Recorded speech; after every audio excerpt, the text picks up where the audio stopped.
Okay, we've talked about a lot of those things, all right? I think one of the biggest reasons why people are so apathetic, because that's what I would call it, is because they feel that no matter what they do, nothing changes.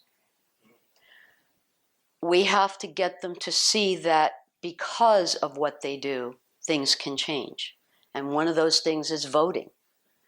If you do not, it is our responsibility as American citizens, because those are the only ones who can vote, are citizens, to have a say in our election. Because if you do not vote, you cannot complain. And then I always hear people say, but what difference does it make? I still vote and nothing changes. Right. Yeah, but if enough people like you would vote for people like me, for example, to go in and try to change policy, then maybe we can affect change.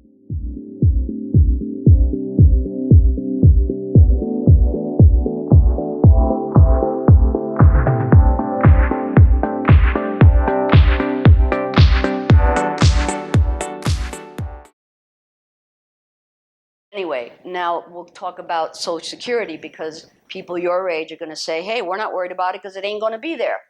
Well, why not? Right now, all you guys that are working are paying for the people who are retired. That's how insurance works. It's not that, okay, I've put in $5,000 in it, and when I retire, I want to get my due. Well, if that was the case, then all you would get back was $5,000. You retire, you get whatever you have based on inflation, based on what your salary was, based on how many years you work. That's all factored in, and we all get a little statement every year to tell us what our premiums are, or what our payments are going to be when we decide to retire. The older you are when you retire, the more you get, because obviously you've held off getting money from the system. So people have to see it as an insurance. You're not paying for what you invested. You're paying for people who are retired now. How do we fix this problem that the Republicans are saying, the sky is falling, the sky, we're going to run out of money? Well, yeah, because they're not people who are making more than, I think it's 118,500, stop paying Social Security. Why? Why should they stop? If we increase the cap or make it infinite, and I know that there's many people with money who would not mind paying, because if you make $1 million and you're paying 10%, that's $100,000. Oh, wow, that's a lot of money. Yeah, it is. But to somebody who's making $10,000, they don't know what $100,000 is. So if you're making $1 million, you still have 900,000, don't you?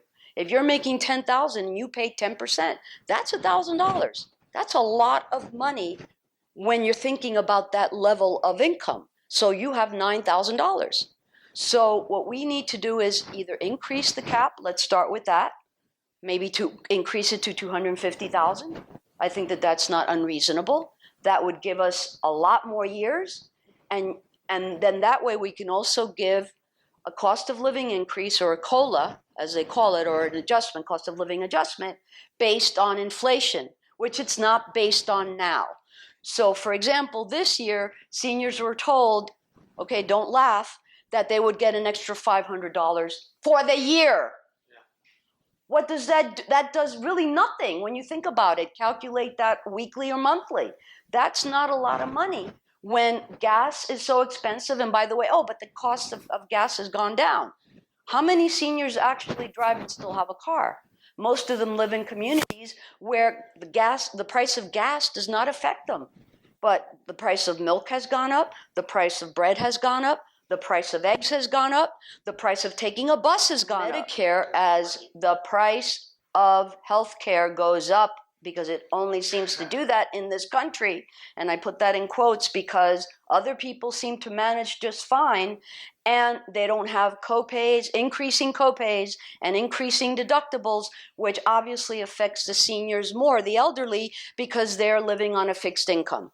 And we're talking about regular retired people. We're not talking about the wealthy who have pensions and have made other arrangements and now can retire but still draw on Social Security.